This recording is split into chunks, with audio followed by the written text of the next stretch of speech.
Good morning everyone. Previous video में मैंने 7 के साइंस के एग्ज़ाम पैटर्न और सिलेबस के बारे में बताया था। तो सिलेबस में चैप्टर 1 to 13 है। 1-2 के वीडियोज पहले ही अपलोड कर दिए गए हैं। आज मैं चैप्टर 13 से रिलेटेड कुछ क्वेश्चन को अपलोड करने जा रहा हूँ और आपके साथ डिस्कस करने वाला हूँ। तो आइए डिस्कस करते हैं चैप्टर 13 के कुछ इंपॉर्टेंट क्वेश्चन को। चैप्टर है motion and time. First question, what is the basic unit of speed. Speed का बेसिक यूनिट क्या है?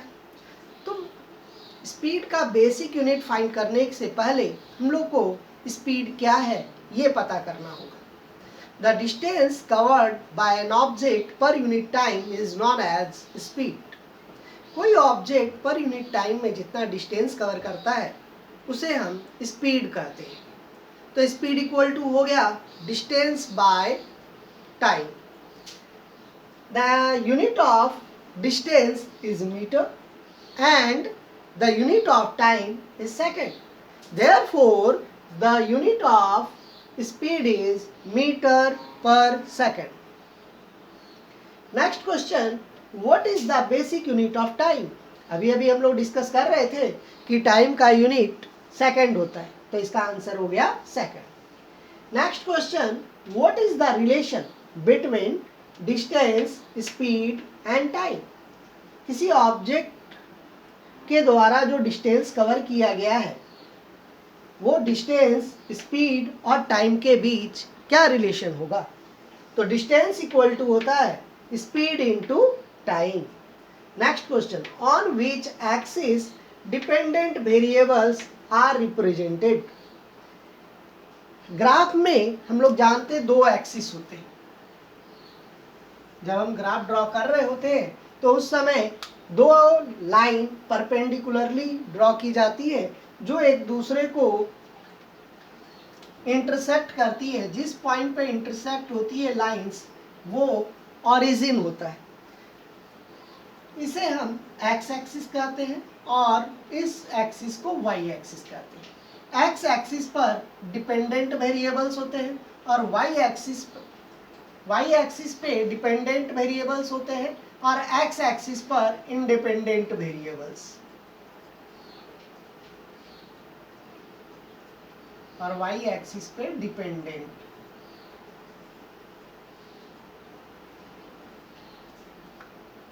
On which axis dependent variables are represented? That is the y axis. And on which axis independent variables are represented? That is the x axis. Now the next question, name the device which is used to measure speed of the vehicles.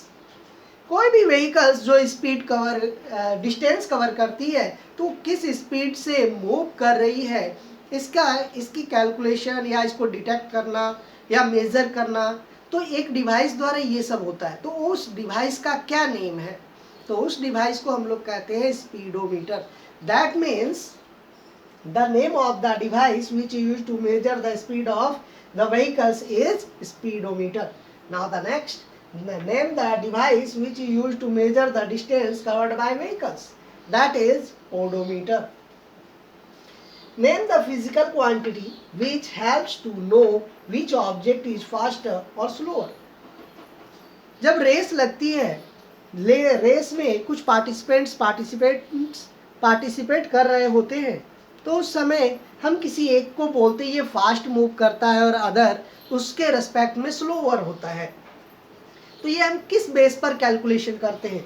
तो इसका calculation का base होता है speed. That means the name of the physical quantity which helps to know which object is faster और slower is speed. Now the next, name the most common device which use to measure the time. That is watch और clock. Next, अब एक numerical है।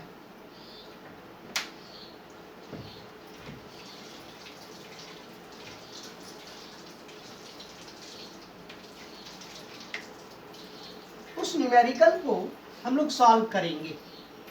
Physics बिना numerical के incomplete माना जाता है। तो फिजिक्स का ये चैप्टर मोशन एंड टाइम में एक न्यूमेरिकल भी हम लोग सॉल्व करते हैं।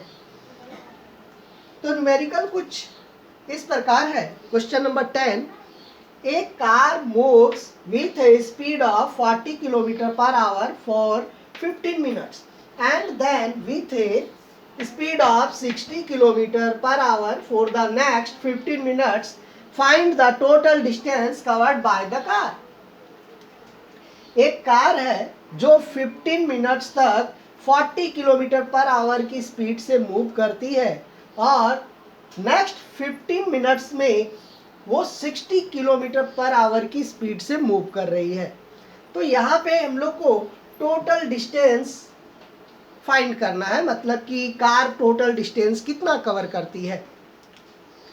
सपोज ये टोटल डिस्टेंस है, कार ने पहले 15 मिनट्स में जो स्पीड थी कार की वो है 40 kilometre per hour and next 15 minutes its speed is 60 kilometre per hour. तो रूल्स कहता है न्यूमेरिकल सॉल्व करने का कि सबसे पहले हम चेक करते हैं कि क्या सारे क्वांटिटीज सेम यूनिट में है या नहीं। तो हम क्या केयर कर रहे हैं कि स्पीड 50 किलोमीटर पर आवर में है और टाइम मिनट में है। दैट मीन्स हमको टाइम को आवर में कन्वर्ट करना होगा या फिर इस किलोमीटर पर आवर को किलोमीटर पर मिनट में कन्वर्ट करना होगा।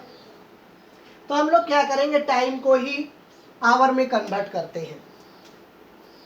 T1 equal to 15 minutes. 15 minute को आवर में कन्वर्ट करने के लिए इसको 60 से डिवाइड करेंगे क्योंकि 1 आवर में 60 मिनट्स होते हैं। 15 4 जा 60, that is 1/4 hours. V1 speed को V से डिनोट किया जाता है, तो यहाँ पर V1 का वैल्यू हो गया 40 किलोमीटर पर आवर। तो ये अगर इसका नेमिंग कर दे ABC, तो AB का जो डिस्टेंस होगा AB equal to speed into time. Speed का वैल्यू 40 और time 1/4।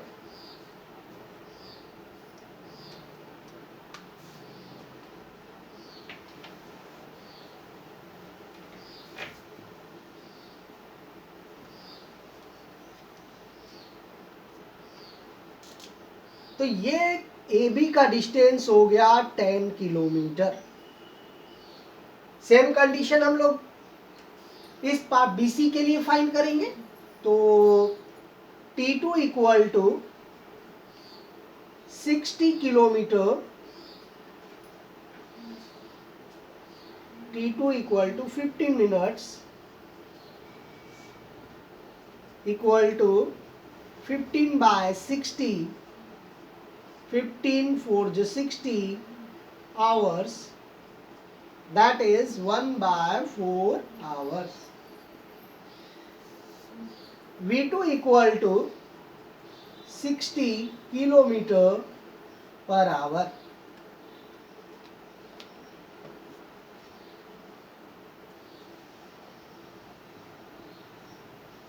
Now the distance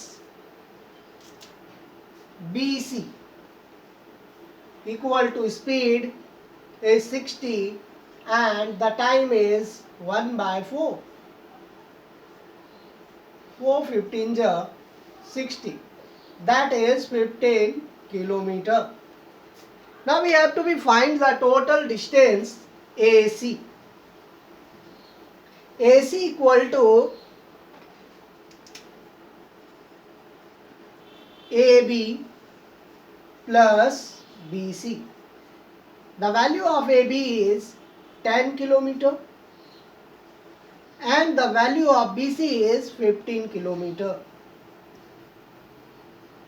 Therefore the total value is 25 kilometre. Which is the required answer? That is the distance traveled by car.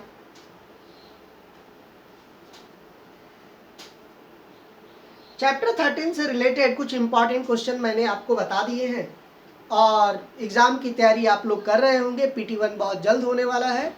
8 अगस्त से हमारे school में PT1 शुरू हो जाएगा. इसके लिए आप तैयारी करते रहिए, मन लगाकर पढ़िए, अच्छे से नोट्स डाउन कीजिए और अच्छी तरह से लर्न करके टेस्ट में अच्छे मार्क्स लेकर आइए. ओके.